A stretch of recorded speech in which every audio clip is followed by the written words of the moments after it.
Mesdames et messieurs, bien-aimés dans le Seigneur Jésus-Christ, shalom. Merci de votre attention soutenue à ce programme spécial consacré aux festivités du 30e anniversaire du ministère chrétien du combat spirituel, festivités qui ont lieu ici à Kinshasa en RDC, à travers la 13e convention mondiale de la CFMC et le 5e symposium du Centre Peniel mondial. Nous recevons pour vous dans ce numéro spécial une des oratrices de la 13e convention mondiale de la CFMC, en l'occurrence la prophétesse des nations, maman révérende Elisabeth Ngoua Bina, qui est de Libreville au Gabon. Elle est avec son époux le couple visionnaire de l'église de la Lumière chrétienne à Libreville, une église qui est bien implantée non seulement à Libreville, mais également à Port-Gentil et à Mouila. Le couple Ngoua Bina est également parent de plusieurs filles et fils spirituels à travers le monde. Donc nous sommes bénis, maman, par votre présence. Vous êtes oratrice de la 13e convention mondiale de la CFMC, convention qui a pour thème « Femme, aimes-tu Dieu? Rentre en toi-même et examine-toi ». Maman, quel est le message fort que Dieu a mis dans votre cœur pour nous apporter pendant cette festivité des 30 ans en rapport avec ce thème? Shalom, Botenabino, je dis bonjour à toutes les personnes qui nous écoutent ce soir à travers le monde, parce que je sais que le combat spirituel est implanté partout dans le monde. C'est vraiment une bénédiction de Dieu. Alors le message qui nous a été donné par les autres ici, c'était « Femme, aimes-tu Dieu? Moi si, Olingi Nzambe ». Alors ça, j'ai retenu ça, je ne peux pas l'oublier. Oui. Vraiment, c'est un bon thème. C'est vraiment même la base, hein. Je dirais même que c'est un thème prophétique. Il est prophétique parce que si tu aimes Dieu, tout pour toi va décoller dans la vie. Si tu n'aimes pas Dieu, tu n'as pas la crainte de Dieu, rien ne va décoller. Alors, pour moi, c'était quelque chose de merveilleux. Et je pense que les femmes vont adhérer, les femmes vont comprendre, les femmes vont se positionner, vont se repositionner par rapport à ça. Je bénis l'Éternel d'être venu à cette 13e conférence. 13e convention. La deuxième convention, voilà, de la CFMC. Et également célébrer Dieu pour les 30 ans du ministère du combat spirituel. 30 ans, maman Elisabeth, pour vous, c'est prophétique? 30 ans, pour moi, c'est un chiffre prophétique. C'est à 30 ans que Jésus s'est levé pour aller vers, pour commencer à parler. C'est à 30 ans que j'ai donné ma vie au Seigneur. C'est à 30 ans également que j'ai été baptisé par immersion. C'est prophétique. Et quand vous voyez ces festivités se tenir dans l'atmosphère qu'il y a spirituellement, qu'est-ce que vous vous dites? L'atmosphère spirituelle me rassure parce que le peuple congolais aime Dieu. Aime Dieu. Je me demande qu'est-ce que ces gens-là font ici. Ces gens-là ne travaillent pas. J'ai essayé un peu de sonder, faire un petit sondage d'opinion. Mais je me suis rendu compte que pour la plupart des gens qui travaillent ont pris des permissions, d'autres ont pris même les congés pour être vraiment concentrés sur cette convention. Être concentrés, et le peuple est béni, et j'ai senti une atmosphère, j'ai senti les anges même dégager l'atmosphère. Oui. Pour une première fois, au ministère chrétien du combat spirituel, on reçoit un chef d'État en fonction qui vient participer à l'ouverture de notre festivité de 30 ans. Ça vous dit quelque chose? Pour moi, c'est pas étonnant, parce que lors de notre premier passage ici, le prophète, donc mon époux, le prophète Béni Ngoua Bina, avait prophétisé. Il avait dit, les chefs d'État viendront ici, louer le Seigneur avec nous ici, au ministère du combat spirituel. Et cet endroit sera aménagé. Je vois cet endroit aménagé. Il ne s'est pas passé 2 ans et on a vu les merveilles de Dieu. Vraiment, pour moi, c'est interpeller tous les chefs d'État. Jésus est bon. Prenez-le comme Seigneur et Sauveur personnel. On peut avoir des milliards, on peut avoir tout. Mais cet homme est d'une humilité incomparable. Je l'ai vu fléchir les genoux. Et on a prié pour lui, il est béni. Voilà.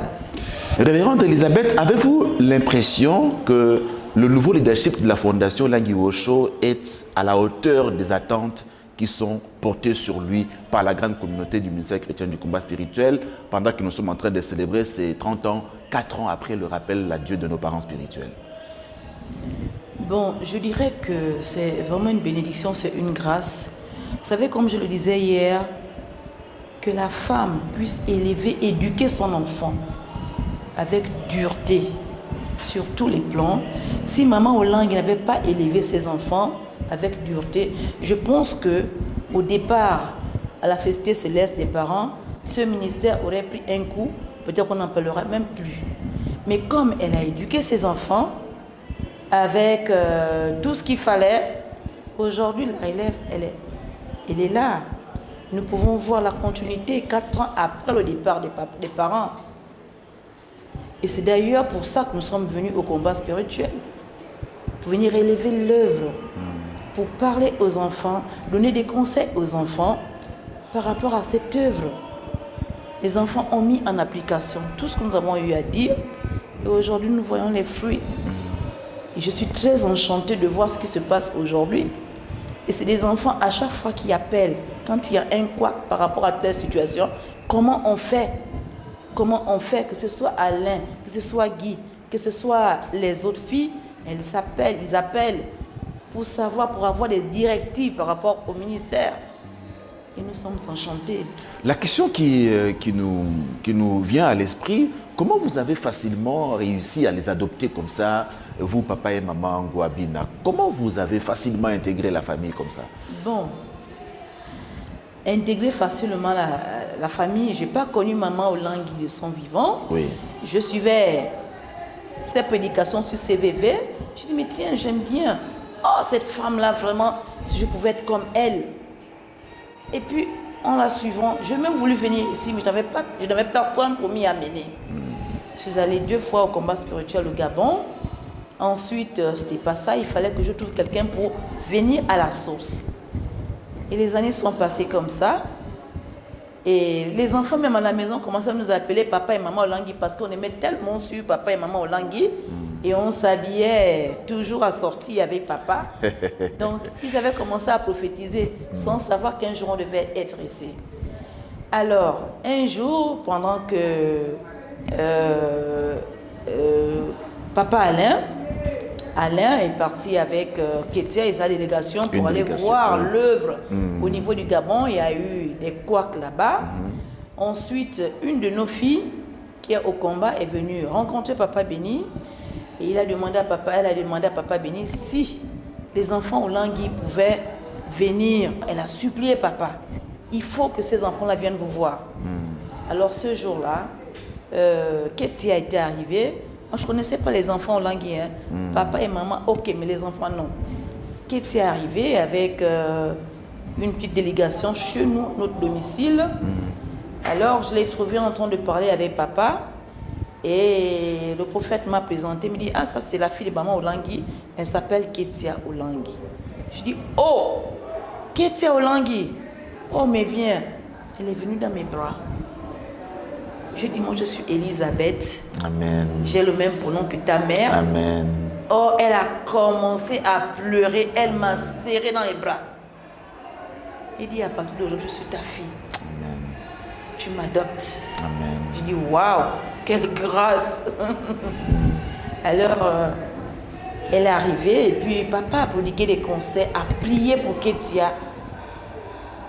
Il a prié, il a prophétisé, il a déposé quelque chose en elle, sur elle, une onction spéciale. Il dit, tu vas prêcher la parole de Dieu. Et elle a dit ce pourquoi elle était venue au Gabon. Et papa a donné des conseils relatifs à cela. Ensuite, elle est revenue au Congo. Elle a parlé de ça avec les frères et sœurs, disant que j'ai rencontré un homme. J'ai rencontré un homme, c'est le prophète Béni Ngouabina. Mais je veux qu'il vienne ici, au Congo. Maman Elisabeth, le Seigneur a donc permis que vous soyez, vous et Papa Béni, parmi les conseillers des enfants Olangi. Est-ce qu'ils sont réceptifs à vos conseils? Je dirais qu'au départ, ça n'a pas été facile. Hein, ça n'a pas été facile. Donc, il fallait recevoir un à un, écouter chacun, conseiller, ensuite prendre tous les enfants, conseiller, et on a prié avec eux dans le secret. Ils ont été très réceptifs. Et je bénis ces enfants pour leur humilité. Ils ont été humbles et ils ont été humbles. Et ils ont mis en application nos conseils grâce au Saint-Esprit. Oui, parce que de nous-mêmes, on ne pouvait pas, hein, comme je le disais hier quand je prêchais, que Dieu a mis à nous la réparation des brèches. Voilà, en un mot. Oui. Et donc, on comprend parfaitement que Dieu n'a pas voulu que vous veniez du vivant de parents, sinon vous n'alliez pas jouer véritablement ce rôle-là. Je pense que Dieu est Dieu. Il savait. Parce que si on venait pendant que les parents étaient vivants, certainement ce rôle n'aurait pas eu d'impact à cause de la proximité avec les enfants, certainement. Or là, on ne les connaissait pas, il y a quelque chose qui arrive, paf, on frappe dessus et puis voilà.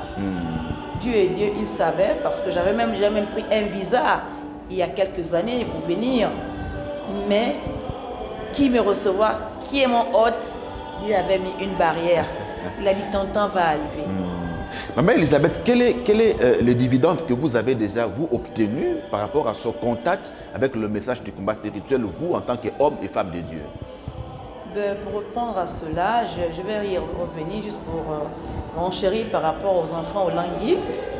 Le premier jour, quand je mets les pieds aux orateurs, il y a la grande sœur de maman au Langui. Je crois maman Olutu. Oui. C'est ça son nom. Elle est venue, elle m'a enlacée. Elle me dit, maman, je te présente les enfants. Ce sont tes enfants. Prends les enfants. Conseille les enfants. Je dis, oh, mais la maman, je ne la connais pas. C'est quelle charge qu'elle me donne comme ça? Voici les enfants, maman. Donc à chaque fois quand je viens, cette maman se met là. Elle me dit, maman, n'abandonne pas les enfants. Ce sont tes enfants. Elisabeth la grande est partie, mais Elisabeth la petite est restée. Alléluia, alléluia. Elle me dit, ce n'est pas un hasard. Ce sont tes enfants. Continue l'œuvre. Continue ce que tu as commencé avec les enfants. Encadrer les enfants. Je dis, waouh. Ouais. Si vous pouvez réitérer la question. Le contact que vous avez eu avec ce ministère, est-ce qu'il vous a aussi apporté un plus dans l'exercice de votre ministère à vous, pastoral et prophétique? Bon, c'est complémentaire par rapport à ce que nous on fait. Le combat spirituel, je pense que ce moment au Langui, hein, en Afrique, là, vraiment, c'est l'une des pionnières quand même. Hein, du combat spirituel, oui. Oui, du combat spirituel.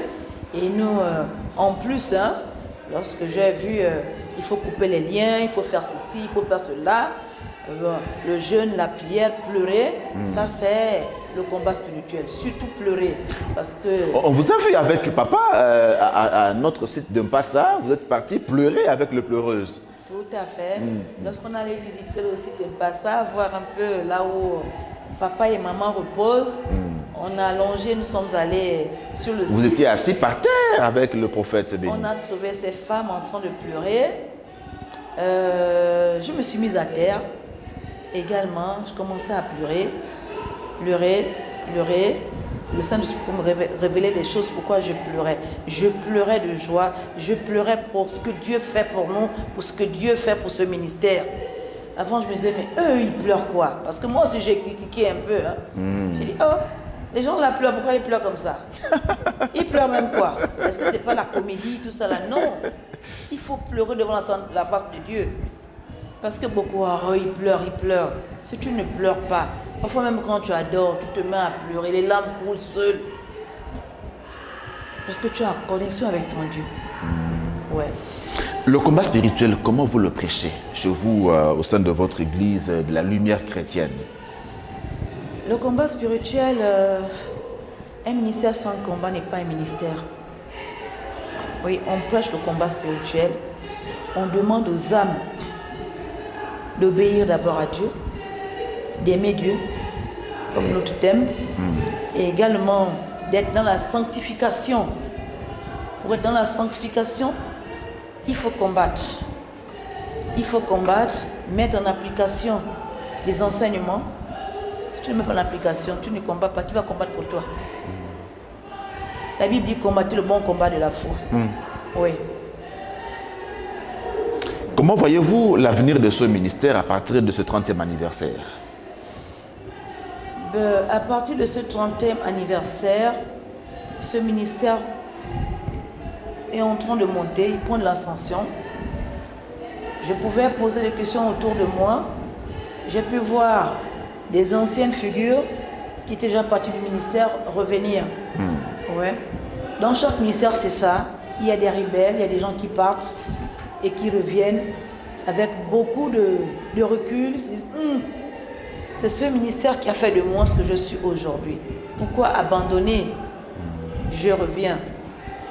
Et vous verrez, cette semaine et les semaines qui viennent, les mois prochains, les gens vont revenir encore plus. Parce que les enfants ont prouvé. Et tous ceux qui encadrent les enfants au Langui ont prouvé. Parce qu'ils ne sont pas seuls, il y a des gens autour d'eux. Voilà. Qui ont fait en sorte que ce ministère soit relevé. Et je pense que ce ministère est en train de partir de l'avant. Quels vont être, selon vous, Maman Elisabeth, les grands défis qui nous attendent à partir de ce 30e anniversaire? Bon, les grands défis, c'est de ne pas faire fi à ce que les gens vont dire. Parce que les gens vont dire ce qu'ils vont dire, hein. Ça c'est sûr. Ah oui, parce qu'il y aura la persécution qui va arriver.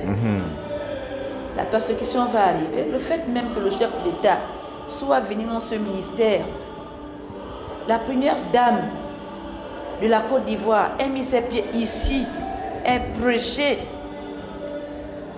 Il y aura de la bousculade. Et c'est normal. Hein. C'est normal. Là où il y a quelque chose de bien, il y a des mangues, et des belles mangues, il y a un fruit, on va toujours prendre une pierre pour pouvoir lancer. Hein, parce qu'on veut ce fruit-là. Mais je prophétise que ce ministère-là et toutes les personnes vont tenir bon. Tenir bon. Soyez ferme, tenez ferme. On va terminer par là, Maman Elisabeth, mais je voudrais que vous adressiez un message prophétique à tous ceux qui nous regardent maintenant sur CVV International. Vous êtes la prophétesse des nations. Adressez-leur un message prophétique à l'occasion de ces 30 ans. Alors, toi qui me regardes aujourd'hui, je suis dans ce studio, là où je foulais mes pieds. Tu es en train de me regarder. Sache que lorsque tu es en train de me regarder, tu as déjà reçu ce qui était dans ton cœur là, en train de partir au nom de Jésus. Je bénis ta maison, je bénis tes activités, je bénis ton onction et que ton onction monte encore plus au nom puissant de Jésus-Christ de Nazareth. Que ce qui manquait dans ta vie, le Seigneur l'a déjà comblé.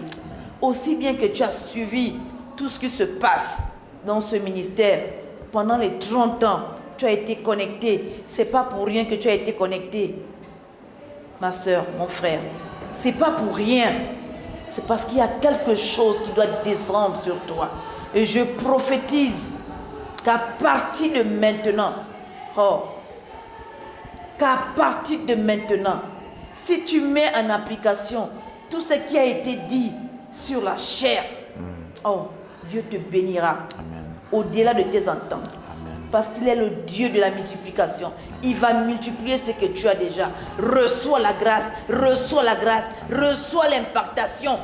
Toi qui as encore peur de servir Dieu, Dieu te tend la main aujourd'hui. Il te dit ma fille viens, il te dit mon frère viens, il te dit ma soeur viens. Et je bénis la jeunesse du combat spirituel. Amen. Parce que c'est la relève. Amen. C'est le renouvellement. Amen. Soyez bénis au nom de Jésus. Amen. Soyez bénis au nom de Jésus. Soyez bénis au nom de Jésus-Christ de Nazareth. Amen. Amen. Merci beaucoup, Maman Elisabeth Ngouabina. Nous avons été bénis. Merci également à vous qui nous avez suivis, mesdames et messieurs. On se retrouve prochainement pour un autre numéro de votre émission spéciale Festivité 30 ans du ministère chrétien du combat spirituel. Que Dieu vous bénisse. Bye bye.